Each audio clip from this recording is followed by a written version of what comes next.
Comrades, hear me. The chains that bind your hands are visible, but the chains that bind your minds are invisible, and far more dangerous. The masters of capital, the lords of wealth and power, tremble not at the fists of the working masses, but at the awakening of the intellect, at the recognition of the truth that has long been hidden from you. A factory worker's strike may halt production for days, but an educated, conscious and united mind can topple empires. This is why capital fears organized minds more than rebellious hands, for the former dismantles ideology while the latter merely disrupts labor. Observe society. Production is no longer the fruit of human creativity, but a mechanism of oppression. You labor tirelessly, yet the products of your sweat and ingenuity are taken from you, sold for profit, and transformed into tools of your own subjugation. You are alienated not merely from your labor, but from yourselves, your fellow workers, and the world you inhabit. Capital thrives on this alienation, feeding upon it, ensuring that you remain ignorant of the power inherent in your collective existence. The ruling class sustains itself not solely through force, nor solely through wealth, but through ideology, through the subtle art of convincing you that inequality is natural, that obedience is virtue, that rebellion is folly. They cultivate distraction, they glorify consumption, they dress exploitation as freedom. And yet, the mind that understands this oppression, the mind that recognizes the law of surplus value, the machinery of exploitation, cannot be enslaved. Once enlightened, the worker sees not only the injustice but also the path to liberation. Comrades, consider history itself. It is the history of class struggle. Each revolution, each uprising, each social transformation has begun with consciousness. Rebellion without comprehension is a flame that burns brightly for a moment, then dies in ashes. But an organized mind, one that analyzes, one that educates, one that unites with other minds, becomes an inferno that consumes the foundations of tyranny. The capitalist fears this. He fears your reasoning, your solidarity, your vision of a world free from exploitation, more than he fears any strike, riot, or rebellion in isolation. Why is this so? Because the rebellious hand may destroy a factory, but the organized mind transforms the very conditions that necessitate labor exploitation.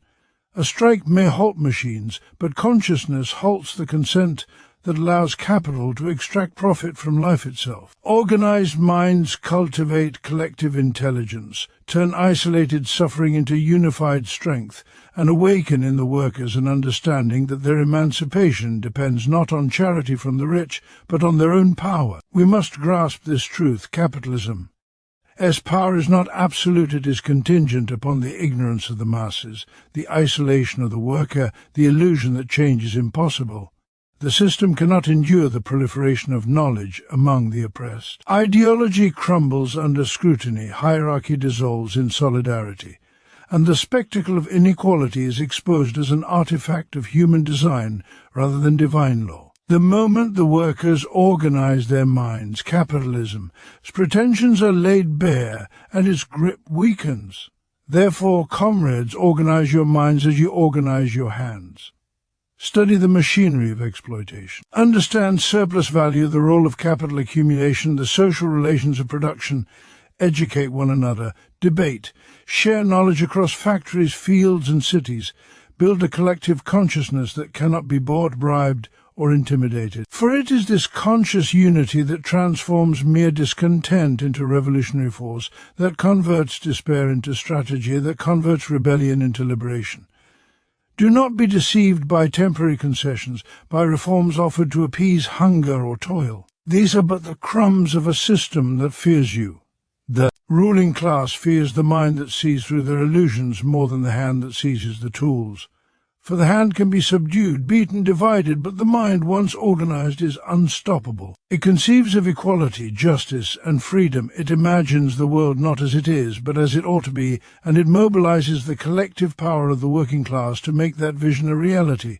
Comrades, recognize your power not only in labor, but in thought. Realize that true revolution is born from awareness. Capital may crush a strike, imprison a rebel, or silence a voice, but it cannot enslave an organized mind. Your education is your weapon. Your consciousness is your shield, and your unity is the force that will tear down the citadels of exploitation.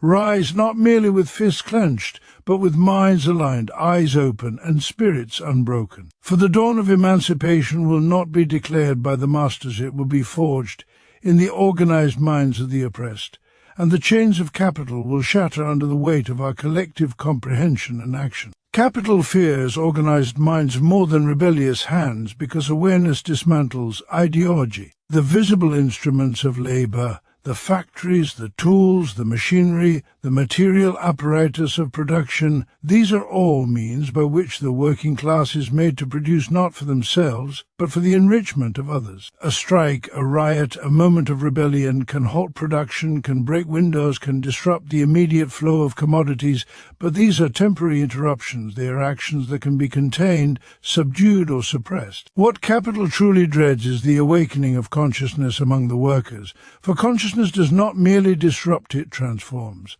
It does not stop at the breaking of machines. It begins to unravel the very logic upon which exploitation rests. Ideology, that subtle, invisible apparatus that teaches the oppressed to love their chains, to see inequality as natural, to accept submission as virtue, cannot withstand an organized mind. Awareness, critical understanding, the recognition of one's position within the system of production, the comprehension of the mechanisms by which surplus value is extracted.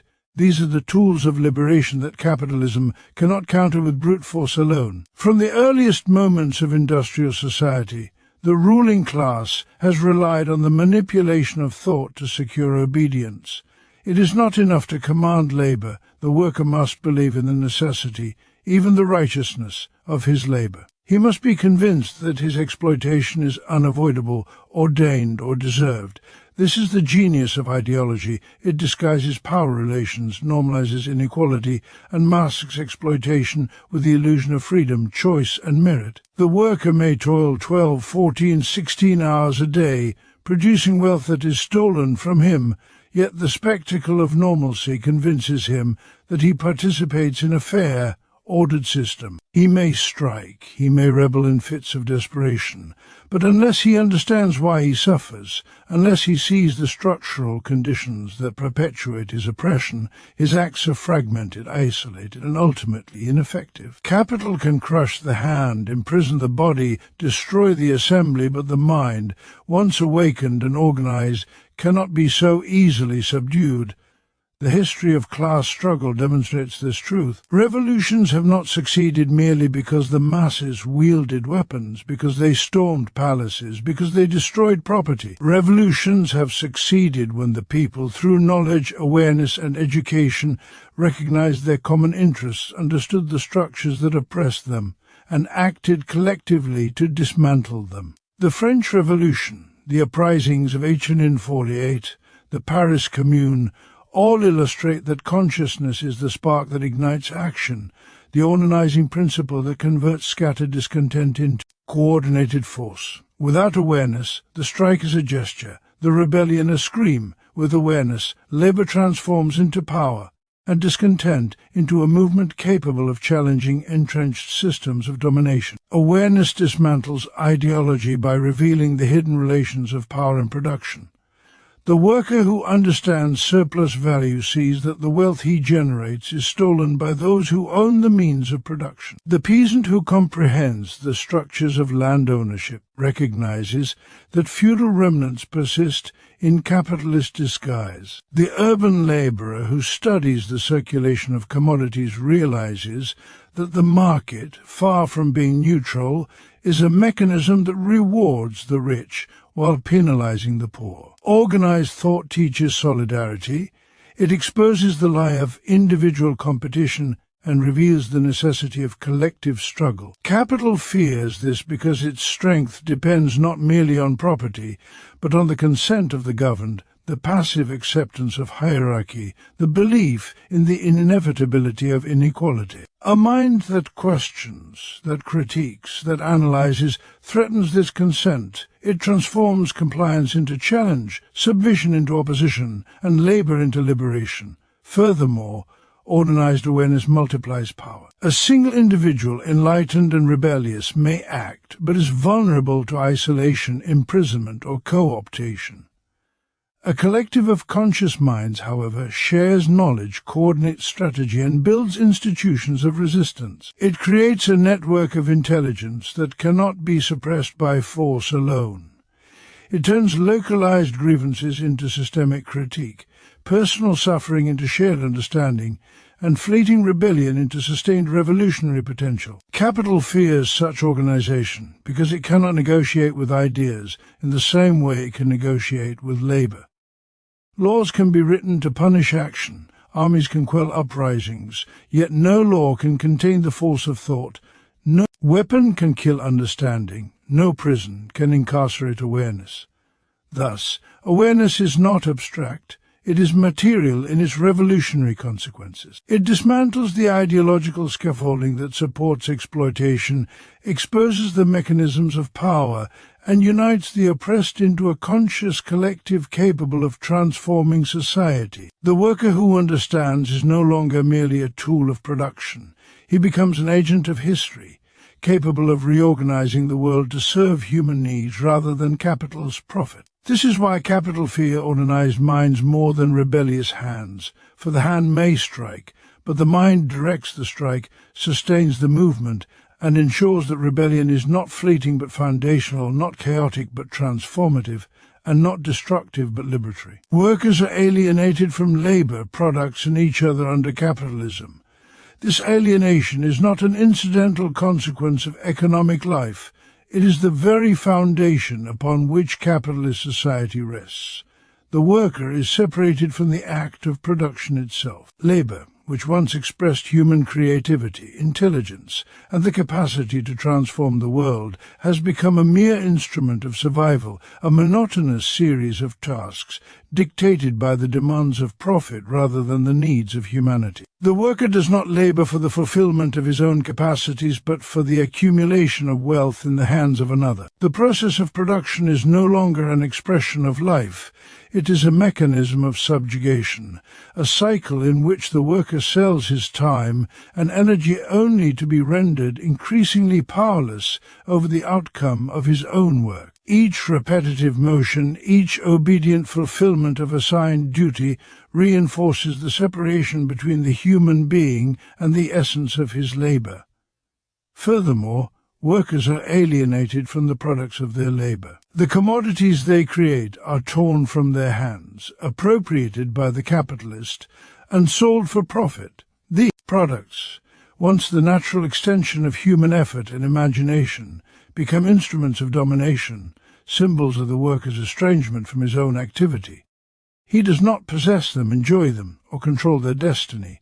He has no claim over the very fruits of his toil. The more he produces, the less he owns, the more his labor enriches society, the poorer he becomes in real terms. The products of his creativity take on a life of their own, acquiring value in the market, according to laws that are foreign to the worker's intentions, and yet he remains powerless, a mere spectator to the circulation of wealth he has generated. This is not mere theft, it is the structural expropriation of human potential, the conversion of life itself into capital for the benefit of another.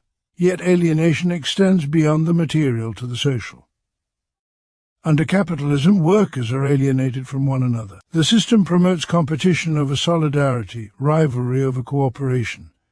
Each individual is pitted against his peers, each laborer seeking to secure employment, wages, or advancement at the expense of others. The bonds of mutual dependence, the shared understanding of common oppression, are obscured by the ideology of individualism. Capital thrives on this fragmentation, knowing that isolated minds are easier to control, easier to manipulate, and easier to exploit. In factories, workshops, and offices, workers may labor side by side, yet they remain strangers to each other's suffering, unaware of the shared structural forces that bind them in chains. This isolation not only diminishes collective strength, but also reinforces the internalization of subordination, convincing workers that their plight is unique, accidental, or deserved. The alienation of the worker is both economic and spiritual. It is the loss of autonomy over one's own life. the estrangement from the world one inhabits, and the denial of the capacity to act as a fully realized human being. Work ceases to be a medium of self-expression or community and becomes instead a source of suffering, fatigue, and dehumanization. The capitalist system converts creativity into commodity, cooperation into competition, and the product of human labor into a tool of exploitation. This alienation is systemic. It is not a matter of bad management or poor conditions, but of the structural logic of capitalism itself. The worker's subordination, the theft of his labor, and the severing of social bonds are all deliberate consequences of a system designed to accumulate wealth in the hands of a few while rendering the majority powerless and disconnected. Awareness of this alienation is itself revolutionary.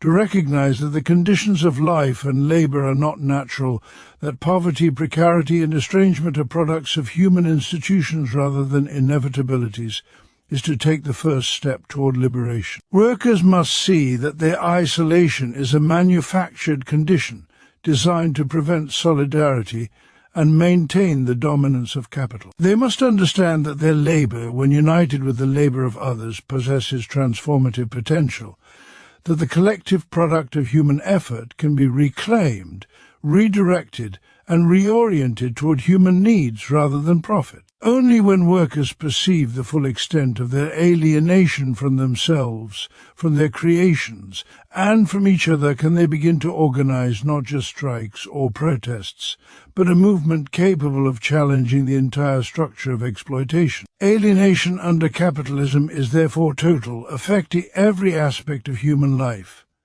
It is the separation of the worker from his activity, the expropriation of the product of his labor, and the division of human beings from one another. It is a mechanism designed to perpetuate domination, maintain obedience, and obscure the potential power of the working class. Recognizing these forms of alienation is essential, for they reveal the system in its full nature, a society in which human beings are subordinated to capital. Creativity is commodified, relationships are fractured, and the labor of life itself is turned into a tool of oppression. From this understanding flows the necessity of consciousness, unity, and organized struggle, for only through collective awareness and action can the alienation of labor, products, and social bonds be overcome, and a society based upon freedom, equality, and human flourishing be forged. True power comes from collective consciousness, not isolated acts of rebellion. Individual actions, however courageous, however defiant, are but sparks in the darkness unless they are connected, amplified, and directed by a shared understanding of oppression and a common vision of liberation. The working class, when acting in isolation, may resist, strike, or revolt, yet these actions, no matter how daring, remain vulnerable to suppression. One worker can be imprisoned. One factory can be shut down. One protest can be dispersed.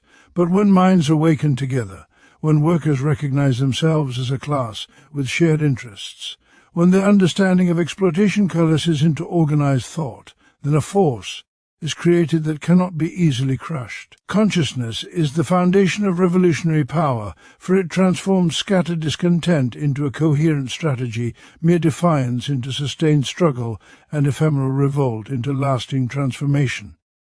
Under capitalism, the system thrives on fragmentation. Workers are isolated not merely by geography, but by ideology, by the division of labor, by competition, by the illusion of individual merit. The laborer who sees himself as an isolated entity, struggling alone against circumstance, accepts the conditions of oppression as immutable. His anger may flare in short bursts, his fist may rise in rebellion, but without understanding, without connection to the broader social and economic forces that structure his exploitation, these actions dissipate, leaving him exhausted, demoralized, and even more subjugated than before. The power of capital lies not only in its ownership of wealth and machinery, but in its ability to prevent collective comprehension, in its ability to make the oppressed see themselves as separate, divided, and powerless. True power, then, arises not from the temporary disruption of labour or property, but from the unification of minds that refuse to accept the narrative imposed upon them, that interrogate the conditions of their existence, that recognize the systemic nature of their suffering, and that organize to change it. Collective consciousness is both analytical and practical. It is the awareness that one's oppression is not personal or accidental, but structural and social.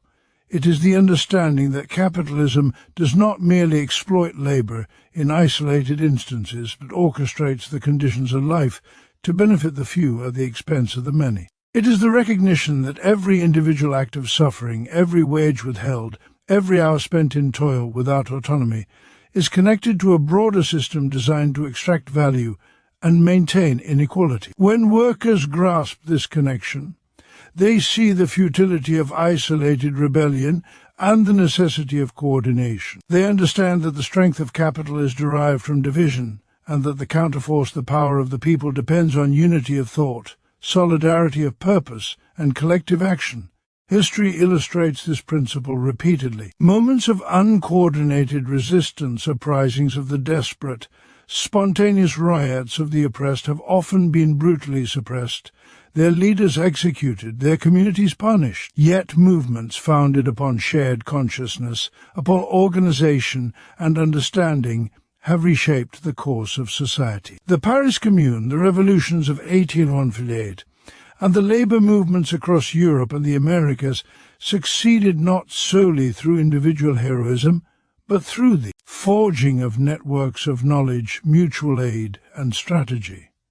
These movements taught the oppressed to see themselves as part of a collective, to analyze conditions, to educate one another, and to act in unison. True power, therefore, is inseparable from understanding. It arises when the fragmented consciousness of the oppressed coalesces into a class awareness that is both moral and material, both intellectual and practical. Collective consciousness is also preventative. It shields against the manipulation of ideology, the seduction of false promises, the tactics of diversion and propaganda that maintain capitalist control. When minds are organized, when knowledge is shared, when strategy is debated, the ruling class can no longer rely on ignorance to secure compliance. Workers learn to anticipate the maneuvers of their oppressors, to resist not only through action but through insight, to coordinate not only through immediate need but through long-term vision. Isolated rebellion is reactive, fleeting, and easily contained. Collective consciousness is proactive, enduring, and transformative. It converts anger into understanding, suffering into analysis, and disempowerment into the capacity to change society fundamentally. Furthermore, collective consciousness produces a self-reinforcing cycle of power. As workers educate each other, as knowledge spreads, as solidarity grows, the capacity for action expands. Decisions are made not in isolation but in concert. Plans are coordinated not by chance but by strategy. Victories are not fleeting but cumulative. The mind that is aware inspires the hands to act. The hands that act strengthen the mind. This synthesis of thought and action, this unity of knowledge and force, produces revolutionary potential far beyond the reach of uncoordinated rebellion. The ruling class fears not only the strikes of the oppressed, but the intellectual awakening that sustains and directs those strikes. It is the convergence of understanding, an organization that threatens the very foundations of exploitation, for it demonstrates that power does not reside in wealth or violence alone, but in the shared consciousness of those who labor and suffer. True power, therefore, is inseparable from collective consciousness. It is not the isolated act of rebellion that reshapes society, but the organized, educated, and united force of the oppressed who see their shared condition, understand the mechanisms of their subjugation, and act together to overthrow it. Only when the working class recognizes itself as a conscious collective can discontent become strategy, despair become resistance, and rebellion become the foundation of a liberated society. Education and solidarity among the oppressed transform discontent into revolutionary force. Discontent alone, no matter how widespread or deeply felt, is powerless without understanding. Rage and suffering, though potent, dissipate if they remain unexamined, unconnected, and unorganized. The worker who labors under the weight of exploitation may feel anger, may perceive injustice, may dream of change, yet if this feeling does not evolve into knowledge, strategy and collective coordination, it becomes ephemeral, fleeting and susceptible to manipulation. Capital thrives on ignorance, on the division of the oppressed, on the isolation of minds, knowing that isolated dissatisfaction can be tolerated, managed or even co-opted. It is education that pierces this veil, revealing the structural roots of suffering, the mechanisms by which wealth and power are concentrated in the hands of a few, and the pathways by which oppression can be resisted. Knowledge enlightens the oppressed, showing them not only that their condition is neither natural nor eternal, but also that it is possible to unite and act to transform it. Solidarity is the practical companion of education. Knowledge alone, if confined to individuals, cannot overturn exploitation. Awareness must be shared, discussed, and applied through collective organization. Solidarity is the recognition that the struggle of one is the struggle of all, that the fate of the individual worker is inseparable from the fate of the working class as a whole. When solidarity is forged among the oppressed, discontent is no longer scattered and directionless, it becomes coordinated and strategic. Workers begin to see that strikes, protests and revolts are not isolated acts, but steps in a broader struggle for justice, steps that gain strength and sustainability through unity. Capital fears this combination because it cannot negotiate with collective understanding, it cannot suppress coordinated solidarity, and it cannot endure the organized exercise of shared intelligence. A single act of rebellion can be crushed, but a network of conscious, united individuals represents a force capable of reshaping society itself. Education among the oppressed takes many forms. It is the study of the mechanisms of production, the flow of capital, and the extraction of surplus value. It is the examination of laws, politics, and culture that maintain inequality. It is the awareness of historical patterns, the recognition of past struggles, and the lessons they offer for contemporary action. It is also the cultivation of critical thinking, the refusal to accept imposed narratives, and the ability to question authority. Education empowers the oppressed by making visible what was previously hidden, the social, economic, and political structures that govern their lives. When workers understand that their suffering is a product of systemic exploitation rather than fate or divine will, they are liberated from passive resignation. Knowledge transforms despair into clarity, helplessness into strategy, and frustration into coordinated determination. Solidarity amplifies the power of this knowledge. The educated mind becomes a node in a larger network of shared understanding. As workers communicate, debate, and educate one another, they create connections that extend beyond the individual, beyond the factory, beyond the neighborhood.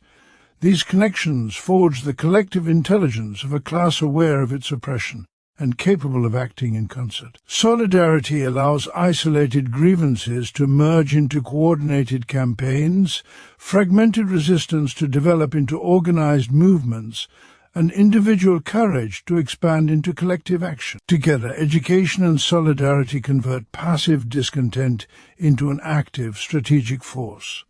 Workers no longer act as individuals buffeted by circumstance, but as conscious participants in a shared struggle with direction, purpose, and potential for transformation. The transformative potential of education and solidarity is not abstract. It manifests materially in organized labor strikes, political movements, and revolutionary campaigns. Movements that lack knowledge are vulnerable to co-optation, diversion, and suppression. Movements that lack solidarity fracture under pressure, their power dissipated by division and distrust. But when knowledge is combined with unity, discontent is channeled into sustained action, rebellion becomes methodical, and revolutionary force becomes inevitable. Capital understands this. Isolated complaints may be ignored, spontaneous uprisings may be contained, but organized, educated, and united opposition threatens the very foundations of exploitation. It exposes the contradictions of the system, challenges the legitimacy of authority, and demonstrates that the working class, when united in consciousness and purpose, holds the capacity to remake society. Education and solidarity also reinforce each other in a continuous cycle. Knowledge creates awareness. Awareness fosters discussion. Discussion strengthens bonds of solidarity. Solidarity empowers action. And action reinforces the value of knowledge. This cycle builds not only the capacity to resist, but the resilience to endure, the clarity to strategize, and the cohesion to sustain long-term struggle. The oppressed, when educated and united, cease to be passive victims. They become an active, conscious, and powerful force capable of confronting and dismantling the structures of exploitation that have long dominated their lives. Through education and solidarity, discontent is transformed into strategy, isolation into unity, despair into purpose, and powerless anger into revolutionary force capable of challenging, confronting, and ultimately overthrowing the system of oppression. Lasting social change requires organized thought paired with collective action.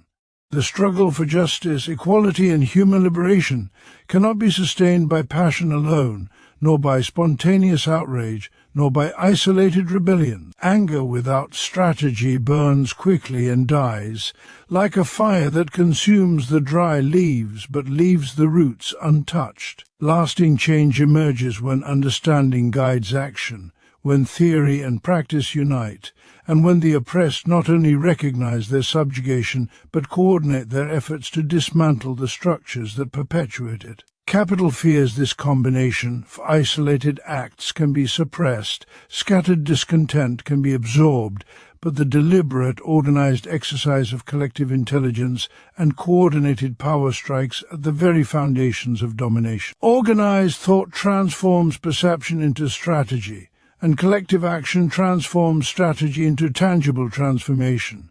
Without either, the other is impotent, and the cycle of oppression continues unbroken. The organized thought of the oppressed begins with clarity about the conditions of life and labor.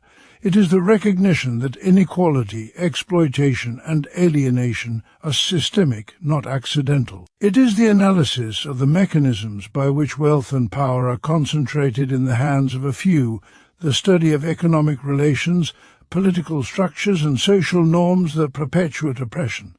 It is the understanding that mere indignation is insufficient unless paired with knowledge, reflection, and foresight. A worker who comprehends the system can see the vulnerabilities in the apparatus of capital, the contradictions that underlie the accumulation of wealth, and the points where collective effort can produce meaningful disruption and transformation. Without organized thought, rebellion is reactive and transient with it.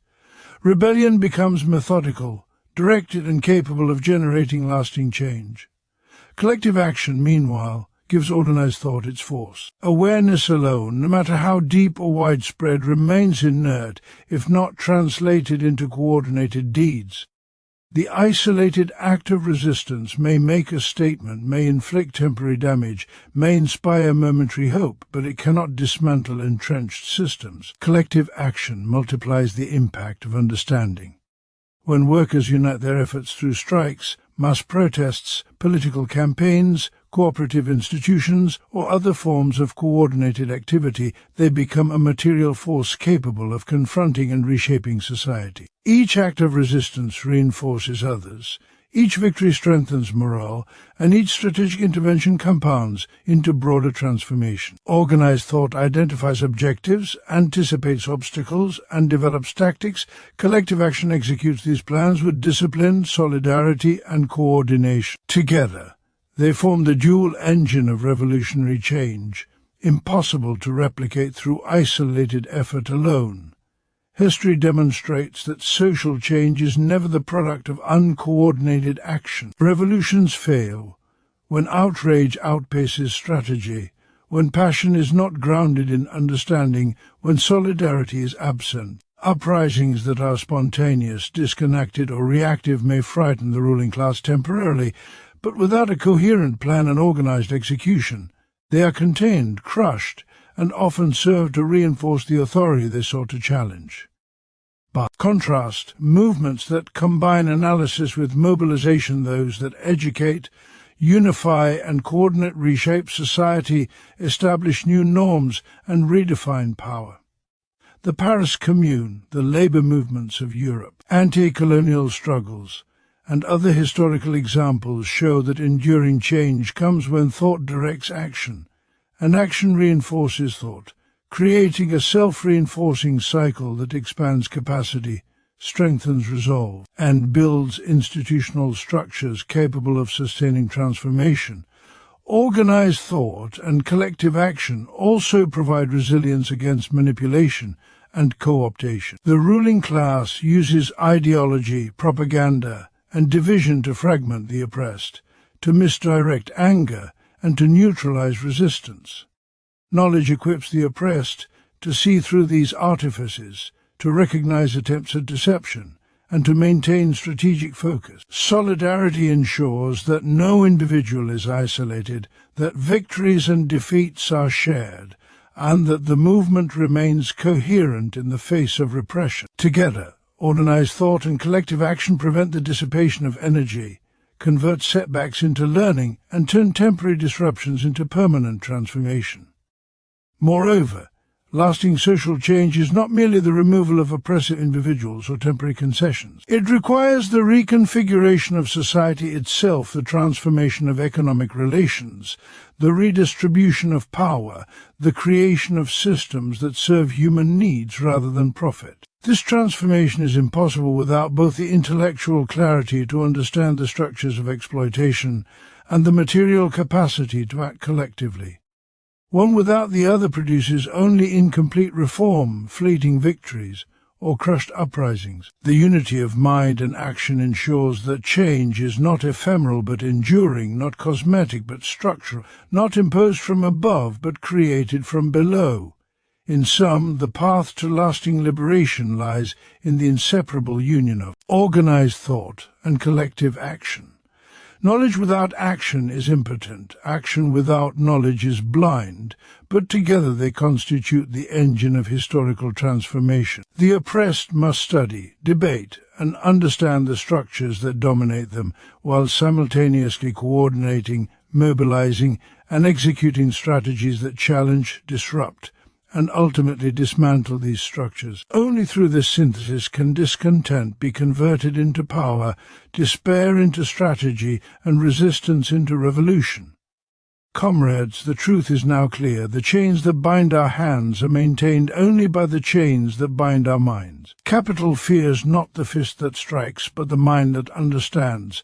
Not mere rebellion, but the awakening of consciousness. Our labor is stolen, our creations are taken, and our connections to one another are fractured all by design. To perpetuate a system that thrives are alienation. But knowledge illuminates these chains, solidarity unites us against them, and organized thought transforms discontent into strategy, while collective action turns strategy into reality. The sparks of rebellion are fleeting unless fanned by the winds of understanding, coordinated planning, and mutual support. True liberation requires that we educate ourselves, share what we know, and act together, for in this unity lies the material and intellectual force capable of reshaping society. We are not powerless, we are not accidental victims of circumstance. History belongs to the conscious, to those who refuse to accept oppression as natural, and who recognize that social transformation is not given, it is seized through deliberate, collective effort. The strikes we make, the voices we raise, the movements we organize gain their strength not from chance, not from isolated acts, but from the clarity of thought, the awareness of injustice, and the solidarity that binds us. Every act of education, every effort to connect and organize, every step taken in collective purpose strengthens the power of the many against the domination of the few. Comrades, the time has come to align our minds and our hands, to fuse understanding with action, to convert knowledge into coordinated force. The system depends on our division, our ignorance, and our hesitation. But when we recognize the full extent of our oppression, when we comprehend the machinery of exploitation, and when we unite with purpose and discipline, No fortress of wealth or power can withstand us. Let our consciousness become our weapon, our solidarity become our shield, and our collective action become the engine of transformation. Rise not only to resist, but to comprehend. Rise not only to strike, but to organize. Rise not only to dream of freedom, but to forge it with deliberate thought and united action. The emancipation of the working class, the liberation of humanity, and the end of exploitation are not distant fantasies. They are within reach when minds awaken, hearts unite, and hands act in unison. Let the world see that the true revolution begins in consciousness, is sustained by solidarity, and is realized through organized collective power.